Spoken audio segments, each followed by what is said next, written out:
And we are live. Welcome to another episode of Roasting Marshmallows. My name is Rolf Zuid and I am your host. Startups are usually considered pretty sexy. They bring about cool new apps that your friend insists that you just have to get.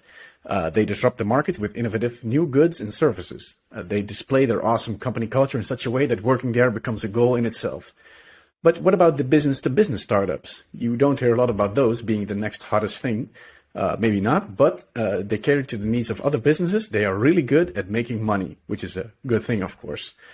Today, we are roasting marshmallows with Alex Cojocaru, one of the co-founders of Licenseware, an open ecosystem of software asset management applications that contains the collective work of thousands of experts, enabling businesses to make the most out of their licenses.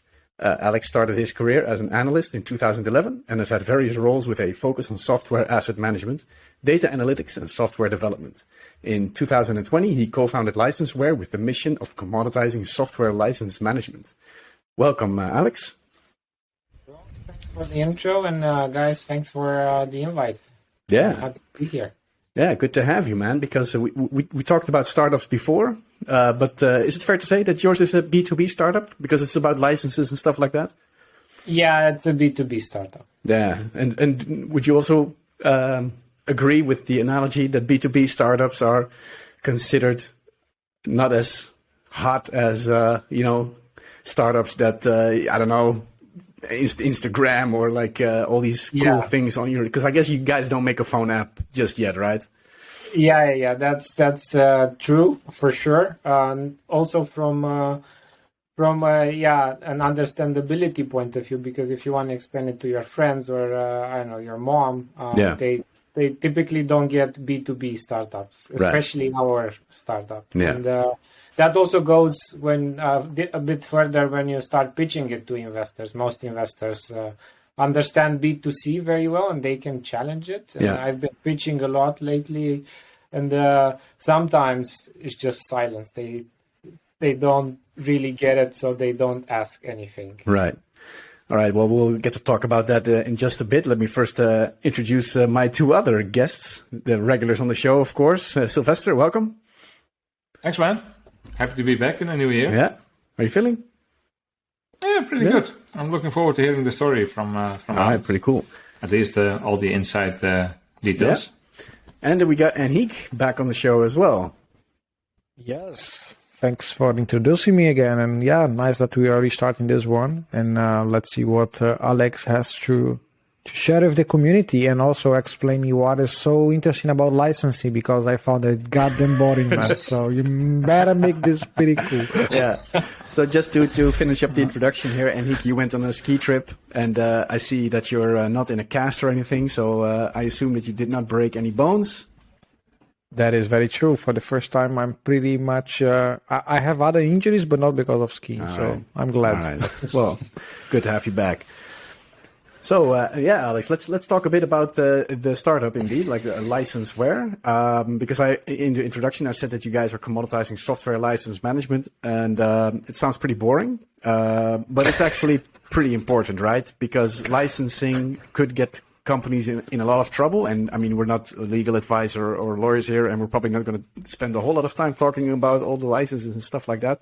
But could you maybe explain a bit why should you start a company in licensing? Yeah. Good question. And I'm happy to tackle this first so we can get it over with. Of course, it's not one of those startups that is saving the world, but doesn't mean that it's not important for other people. And if it has a strong financial incentive for companies, and the thing is that I started my career in this. I was really junior, so I was just happy to start anywhere in IT. So this was kind of a good starting point for me, and it was indeed boring. And it was kind of my mission to make my job fun at times. And I was one of the lucky ones because I started my career at a startup. So they came from a strong corporate background. They were all ex-Oracle directors, and they kind of were fed up with that boring thing and that suit-wearing lifestyle. And then they started kind of like the opposite of that. So I was one of the lucky ones because the industry where we are is quite traditional in the sense, and it's a lot of Excel people. I've been spending such a long time in Excel in my own job. Yeah. So that was kind of, in a way, a seed that sprouted into some other ideas that began licenseware. Yeah. The one of our goals is to make this, because software asset management is kind of like being an accountant, but for software. And you need to know some technical stuff to be able to do it. But at the end of the day, you're still kind of like doing accounting. Yeah. Okay. And that's not fun at all. And we want to make this cool. Right. That's one of the missions that we have. You mentioned strong financial incentives for companies to actually be on the lookout for this. Yeah. Could you give a few examples? I know you have a few. So yeah, we have plenty of examples, and sometimes you can also see it in the news. If I were to give an example here in the Netherlands of negligence, sometimes you can see titles like the police of Netherlands accidentally ordered, I think, 300,000 extra licenses for Office 365, and or I don't know, it was in the order of tens of thousands or hundreds of thousands, and they actually wanted to get their money back, but Microsoft said no. So that's one example. Other examples when it comes to, I don't know, more, let's say, server-side software enterprise use, we can mention the case of Oracle versus Mars, where Oracle basically, or Mars sued Oracle in a counter for an audit that Oracle did on Mars, and then they had to pay a few million. And it was a situation of licensing in a virtualized environment. There's a technology within VMware which allows VMs to just dynamically move across the cluster for load balancing, and Oracle argued something along the lines that your VM could be anywhere, so you just have to license the entire thing. It's brilliant model, like right? saying you go into an empty parking lot and then you park your car there, and then at the end you pay for all the spots because you could have parked anywhere. Right? That makes total sense, right? For the parking lot, yeah. Exactly. So, because as a startup, money is of course always a thing, I guess, because you need like investors and all these things, and especially with licenses, with potentially huge fines for companies having like the wrong or not enough licenses. Isn't that also something that you guys need to, take an insurance against? Like, hey, we have this platform for companies. What if we inform them wrongly about like, hey, this is the Oracle license you need, and then it turns out to be the bad, not the right decision, and they have to pay a huge fine to Oracle? Like, is there any way that you guys can be impacted by that kind of stuff as well? Well, the idea is that we not in any way we say that we're going to replace the human component out of software asset management. Okay. Well, software asset management is a business practice that is driven by processes, tools, and people. Mm-hmm. And then, of course, there's the underlying layer of data. And then the human component should not be replaced, at least at this point in time, because the technology doesn't allow it. There's no system in place, or there's no right attention to build something so sophisticated to completely eliminate the human component. And what we try to achieve is to make the consultants, who are the backbones of the industry, make them a lot more effective in their job. Okay. And it's kind of like a tool for the consultant's mind, and it's meant to automate the tedious and most boring of work. Yeah. And allow them to focus on the stuff that cannot be automated yet by computers. Okay. Okay. Yeah, that makes sense. So that's kind of the disclaimer in itself. This is the message that we bring throughout the selling process as well, when we speak to prospects and customers. Yeah, so the platform aids in decision making on what licenses that the company might need, but it doesn't pretend to say like, hey, I know exactly which licenses you need and this is it. Like it's more like, hey, this is just the data and these are the insights and you make whatever decision you need to make based on that stuff. Yeah, exactly. Yeah. And what we do different from, I would say, the rest of the market is that aside from giving like a super high level overview of their data, we also give them control of the raw data so they can see where it came from. We show them the logical steps that we've taken in the analysis so that we keep everything transparent, because in licensing, there's a lot of room from interpretation for interpretation. Like in law, you have like these laws, these rules. In licensing, you also have a lot of licensing rules, which are very much interpreted throughout the industry. And that's always good to keep it transparent, because different experts might have different opinions about things, how things should be done. Yeah. So I have to ask, because I want to hear the whole story, right? From how you started with this idea and how you got the funding and all the stress that probably came with it while having a kid. But what's your own licensing model? What's our own licensing model? Well, it's a good question, because, just to frame it right, I would say that a lot of the tools available right now for software asset management have a business model or a licensing model in itself that kind of defies the purpose. You buy this tool so you can save money on software, but then you end up paying a lot of money for the tool in the first place. And because of that, it's very difficult to pitch inside. If you're a software asset manager, then you go and ask your boss a few $100,000 a year for this magical tool. Most likely you'll be getting back and crunching data in Excel.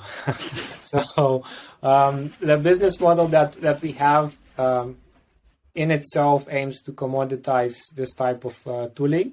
So it's designed for the small guy as well as it is for the big guy. So big companies, they can afford expensive tools because they have the budget, and their spending saving potential becomes much more enticing.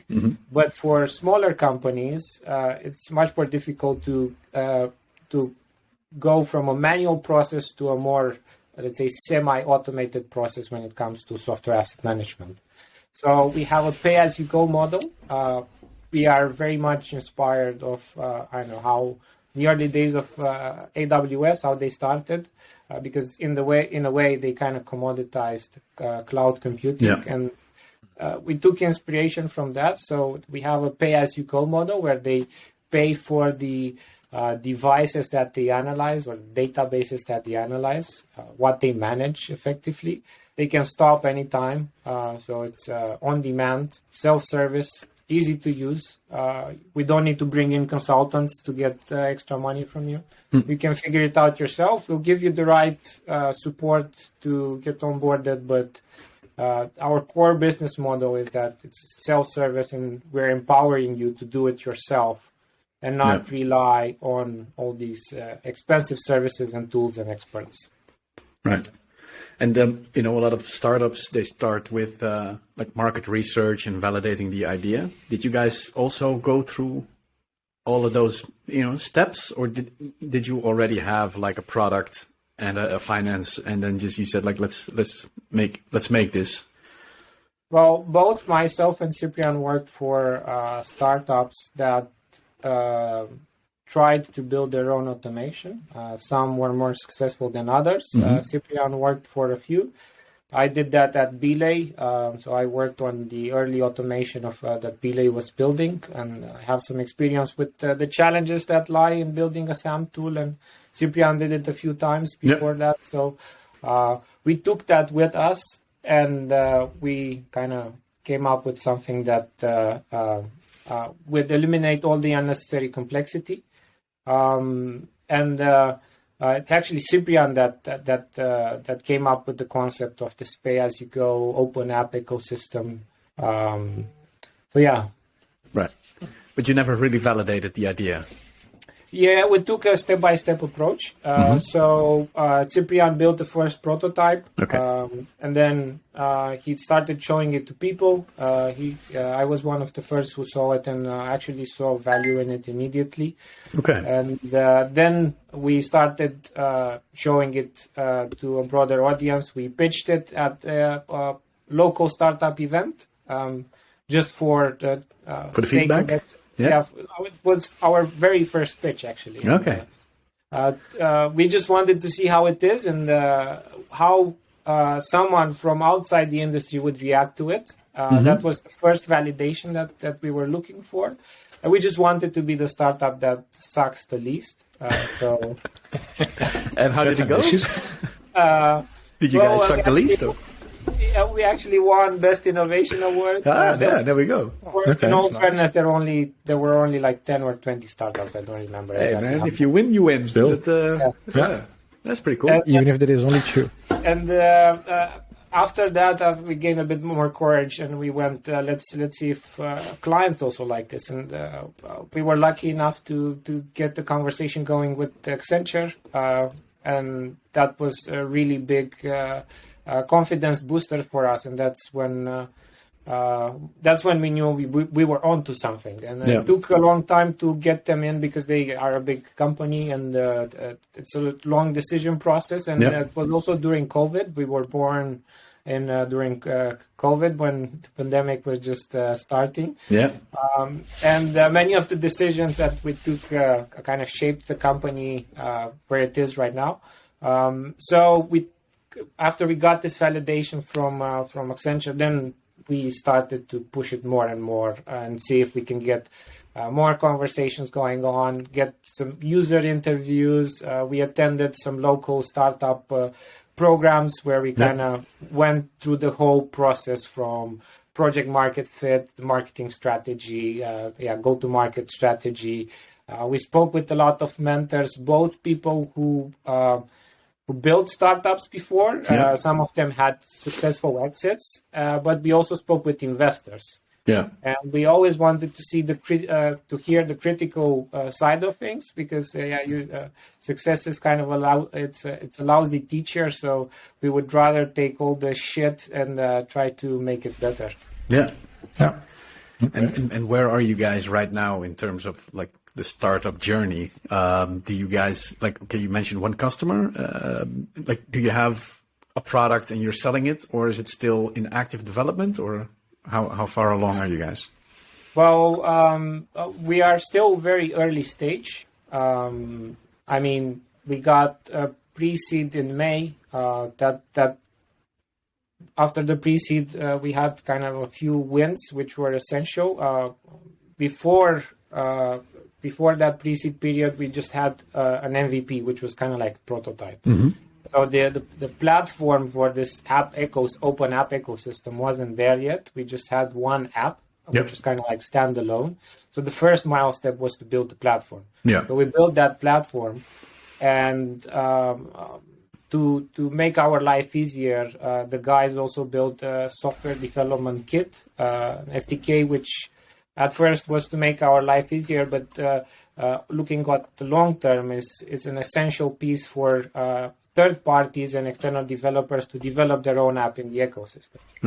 And while we get stronger and bigger as we bring more apps to the ecosystem, because this brings more functionality, it opens us up to other potential customers and markets. The actual product that is supposed to disrupt is the platform itself. Because tools for licensing, you have a lot of them on the market. And if I may make an analogy here, what we're actually building is that while other people are building tools, we are building a toolbox which is open, and we don't just have our tools in it. Other people can just bring their own tools and monetize their tools, basically. All right. So you also enable other people to, build a little component and then license that out as well.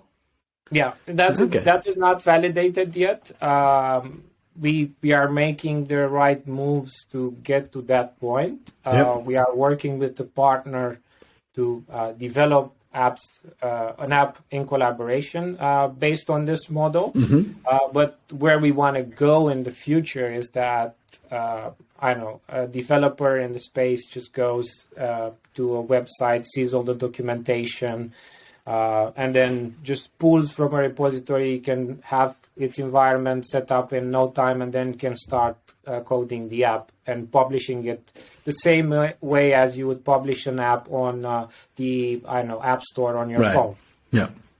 So that's the long-term view. But before we get there, we kind of need to make people accustomed to this new paradigm, this new way of doing things. Yeah. And coming from an industry which is very traditional, a lot of, as mentioned, tie-wearing people and Excel power users, it's going to be a difficult paradigm shift. Yeah. And I think you're already pretty successful, right? But I'm also curious about your personal journey. What did you go through? What was the moment when you said, "Okay, I'm going to do this"? How was it at home? Well, it was kind of a funny story because I started my career in software asset management in 2011, and I've been working in the industry for about 8 years. Most of it I spent at Belay, then I went for a short while to work for Ernst & Young, and after having a taste of the corporate world, I was like, I want to take a step back. I don't want to do SAM all my life. And I went back into my passion for software development. So I took a job at a startup here in Utrecht, an e-commerce startup. I was focused on data analytics, and it was a really cool job. And during that time, I kind of reconnected to Cyprian, and then he showed me this idea that he was working on. And although I was kind of convinced that I was not going to go back into SAM because of how boring I felt it was after a while. Then I thought, this could be a game changer, and this could make this boring thing, this could make it cool again. Yeah.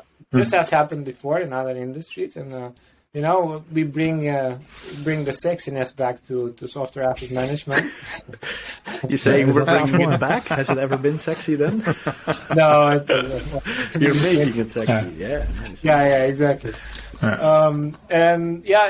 kind of grew on me, the idea, over time. And at first he invited me to just work on it together, and we started brainstorming, and one thing led to the other, and I was kind of sucked in. The success was, the early, let's say, success was a bit accidental in the sense that we were not expecting it to be so well received. That's why we kind of continued to go this route.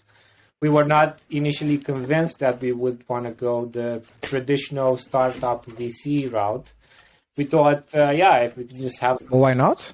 Why did you guys think that was not a good idea? Not that it was not a good idea. It's that we didn't think that VCs would be interested in such a thing.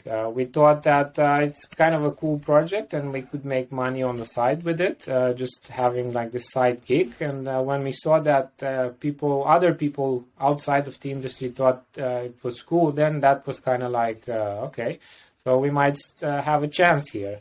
So then we kind of took small incremental steps into the right direction, and I think one of the key moments was the first pitch that we did, because that qualified us to a bigger event, and where we competed with, I think, 40 other startups for a convertible note of 200 or 300,000, and that kind of opened us up to all these other players and how they are doing it, the challenges that they have, these mentors. We had really interesting discussions with them, and then we got scouted by this other startup pre-accelerator where it was supposed to be about mentoring, but ironically is where we met our current investors.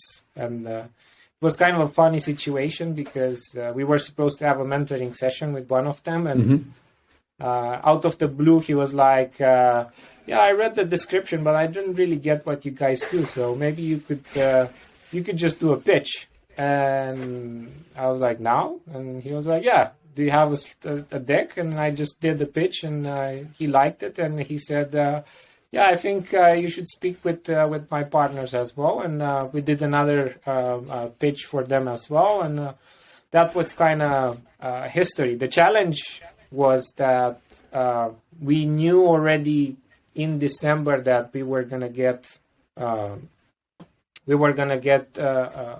round from them. Mm-hmm. Yeah. We actually had a previous offer before, but it was really bad, and it was really good that we were in this ecosystem of startup people, because we got to speak with some people that had experience. So you could compare dude, this is great. Like the first offer that we ever got, we thought this is amazing. But then when we spoke with the other people who had more experiences with startups, they actually told us that this is really crap, and you're going to lose control of the company, and you also lose a lot of equity. So we're really happy that we have this support system around us. And the challenge was that the investor said, like, you guys know the market, kind of have a grip on the product. You are very techies. So we trust you from that point of view, but we don't see the marketing and sales skill set within you guys. So then you need to bring in a third co-founder, which was a challenge in itself, because it's not that easy to bring someone into like a super early stage startup. We were in the kind of incubation phase, and a risk, because it's like we can make it or we cannot make it in the next 6-12 months. So that was really stressful, and that kind of extended. So from December, we actually closed the round in May, and we spoke with like 10 people, and at that same time, during the same period, I was also in becoming a father. So I became a father in October. Interesting times, yeah. So I had a day job, just became a father, and we were also attending 2 startup programs at the same time, which required about 20 hours a week from our time, plus the job. And we were also coding nights, because we wanted to launch this app. We thought that if we build more apps faster, then we have a better chance to get more money from the VCs. So we were really grinding, and I don't know how we really did it. We were just very passionate about it.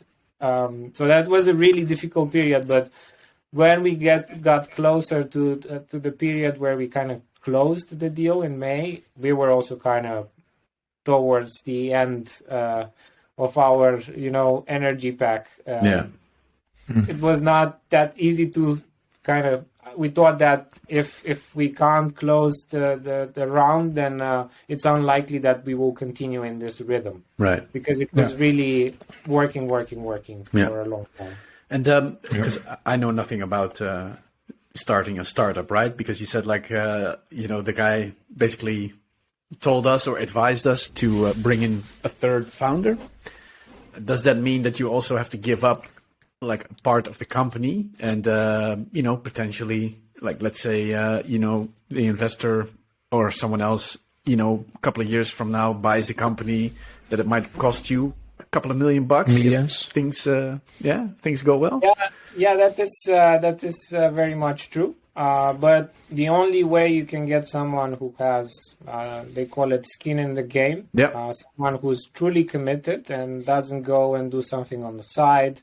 Because, of course, you can't incentivize someone when you're very early stage. You can't incentivize them with a big salary. It's no way that you can really compete with an established company. And what you can use is basically your idea, your product. You can inspire people to come join you. Sell them your product and show them that this can be huge. Give them a base to, be able to pay their bills and also work on this amazing idea. But then they also need to be committed. So then it's a transfer of equity that you have to do. And for me, personally, that wasn't an issue because I would rather own less of something that is worth a lot. Of course. Yeah, to make it a success. Now, than be majority owner in something that we're still majority owners. Yeah, for sure. Yeah, yeah. I would rather share more to make it happen than just to keep it all for myself. Yeah. You need to share it to be able to multiply it, I guess. Exactly. So in this marketing or sales co-founder, is he also responsible for the licenseware memes that fly by my LinkedIn, or is that someone else? Yeah, exactly. That's actually a funny story because I've been connected with Chris for a few years before we started doing licenseware together, and he was not initially in my LinkedIn network, but I saw some of his posts through some shared connections. Mm-hmm. And it kind of caught my eye, and I thought, this guy is doing something right, and I think this is going to catch on if you do it properly. Too bad for him at that time because he was working for the corporate world, and he was very, restrained from that point of view because there were a lot of, politically correct or a lot of restrictions on what he could say and not say. And I thought if this guy, if you could just take him in an environment where you can just set him free and unleash his, creative potential, then this can be something that is going to catch on quick. And it actually works very well. And he's been smashing it since he joined with his memes, and people are catching on to it. And some people are copying us. Sometimes they repost the same stuff without tagging us. That's fine. We're happy that they like it. We even have that was a new thing that happened, I think, last 2 weeks. Two of our competitors, not necessarily direct competitors, but other companies in the market, they started advertising on our posts. So we posted a meme that had a lot of reactions, and people were commenting in it. And two of them, they just wrote a comment advertising basically their services and how they are better. And that was a bit low for them, but it was a really nice for us because it means that. Did you delete the post? What? Did you delete the post or you left it there? No, we left it there. It's like why would we hide it? I think makes sense. I think at least we clearly see that we are doing something right, and people are free to interpret it in however they want. But I think this is a good sign, and people in our circle agree as well. Yeah. Okay.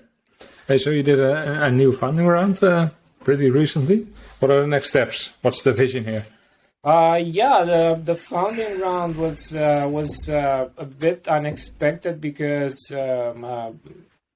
we didn't expect that we would be able to, reach the next step in our evolution so fast, both in terms of traction, validation from the market, a few deals that we managed to close because we only had from the investment until the end of the initial investment till the end of the year, we only had like 6 months. We managed to get that second round, and we were actually the only company that our investors did the follow-on round ever, basically. Not especially in such a short amount of time. And they speak with hundreds of startups every year that they interview. So that was also a good booster for us. But now expectations are set, so we can't get away with the same objective. So we have to look. We have to look towards to find our North Star. I mean, we already know what our North Star is, but now we have to aim a lot higher. So, right. The next step is basically to get to Series A. We expect to get the right level of traction for Series A in the next, I would say, 10 to 12 months. then is when we become a scale up. We are still a startup now, and now we're. How many people are you guys now? We have 13 people, most of them full time. Yeah, that's a nice number. And well, we're talking about investments because you mentioned a few minutes ago that you had to do a pitch on the spot for a potential investor, like unprepared, I guess, kind of. Like, can you just take me through that? Like, how's that experience? Like, what goes through your head? Is it terrifying, or do you just go with the flow? Because I can imagine it being terrifying in the sense like, oh my God, here is my one opportunity. Got this Eminem moment in my head. You get one shot. Better not mess this up right now. Is it terrifying or? Yeah, no spaghetti moment, but exactly. It's actually, from my point of view, it's better to do it on the spot than if you have, I don't know, the longer you have to prepare, the worse I get at it. Right. Because I tend to overthink it sometimes. So because I know the thing. That's the whole thing. I know what we're doing. And I know the vision. I know where we want to go. I know the business in and out, so I don't need to prepare for it. And that's kind of like the trap when you have to have like these, pitches that you sometimes I sometimes attend like these events where you have a few hundred startups pitching or a few 100 startups pitching, and that's kind of something that you take a bit more seriously. It's not necessarily so you find the next VC there, but it's also just to put your name out there. It's also good practice. So yeah, I try to pitch as much as possible whenever I can, not just for the sake of it, of course. I only do it when I know there might be an opportunity there, but I don't ignore smaller opportunities. It's just always good to make a connection with people who find your idea interesting, and it's also good practice, especially since we're not doing this for a long time. Yeah. So, any tips you want to give to, let's say, people that are considering to launch a startup? Yeah. Should they do it? We had someone here a few episodes ago who said, it's a stupid idea, but you should definitely do it. What's your view? Yeah, it's not such a great idea. If you have, I don't know, plans to have like social life and do fun things, at least in the first years. But you should definitely do it. Of course, you should do it. But the only thing is that you should always be aware that you are most likely going to fail. Because most startups end up in failure. And it's really a process of trial and error in most cases. And you really have to get it right, and you have to. You also need a bit of luck. The right people need to hear about your idea, so you get the proper support. So it's not just that I know all the startup founders who make it, they had the best idea and the best product. It's also a bit of being, in the right place at the right time type of thing. So that is something that you should always be aware of. That it's most of it is your own effort and the time and effort that you put into it. But there's also a bit of luck there that you should. And of course, as a founder, you need to have a really strong support system around you. Even like the most fabulous stories that you hear, like with Jeff Bezos, that they started from. You have like this famous picture online with Bezos at the crappy desk with spray painted Amazon logo next to him. That paints a picture. But if you really read into it, like he actually got, I think it was 200,000. Angel money from his parents to start his business. And that was like, 30, 40 years ago. that was a long time ago. That money could buy a lot more things back then. So it was a good starting point. That just proves like how good it is to have a strong support system. And it was the case for other very successful entrepreneurs.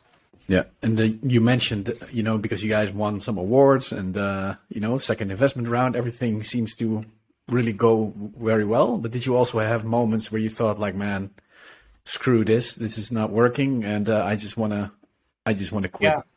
Yeah, all the time. I always have to. That's one of the things that kind of brings a lot of startups down, is because founders have a really, really high level of uncertainty. Yeah. Whether they are spending their time on the right things and if they are doing the things right. And because you don't have too many tries as a founder. You have a very limited team, a product that no one knows, and the time that you have, even if you work 60 hours a week or more, the time that you have has to really be spent on the right things. Yeah. And just not knowing that you don't know if you're doing the right thing or not, most of the times can really be soul crushing. And you can only have a few misses until you start hitting the ground. Yeah. So I got one more question for you, and that is the product that you make is very important, right? So that's what you guys probably spend a lot of time on.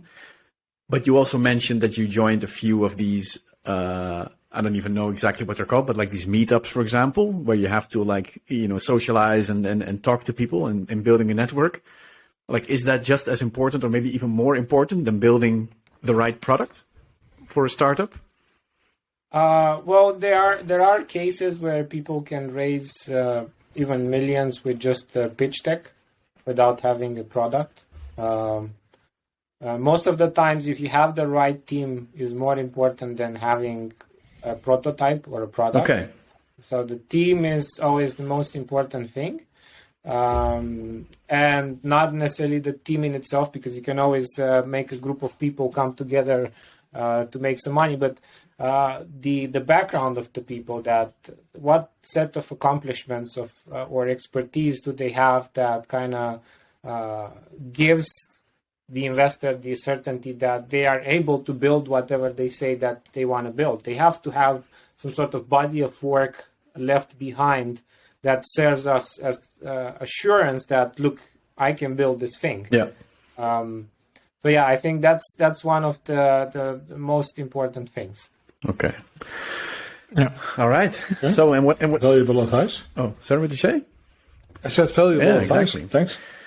So yeah, man. So everything is going well. I hope you guys, make it big. Like, what is your end goal? Is it to sell the company for millions and millions of bucks, or you just want to be comfortable and have a nice company and have some fun while working? Well, you know what the Buddha says: it's better to travel well than to arrive. It's not about getting rich. It's about having fun doing your work. Yeah. So that's what we're trying to achieve with Licenseware, and we want to put all these years that we had of experience to good use in a fun way. And if we can get rich at the end of the day out of it, that's really good. But that's not the end goal. We want to build a good product. Yep. We're very passionate about what we're doing. I think we would not have been successful otherwise. And This is again another important, coming back to your previous question, like, you should never start something if you're not passionate about it. Yeah. Pretty much. That's a slow suicide.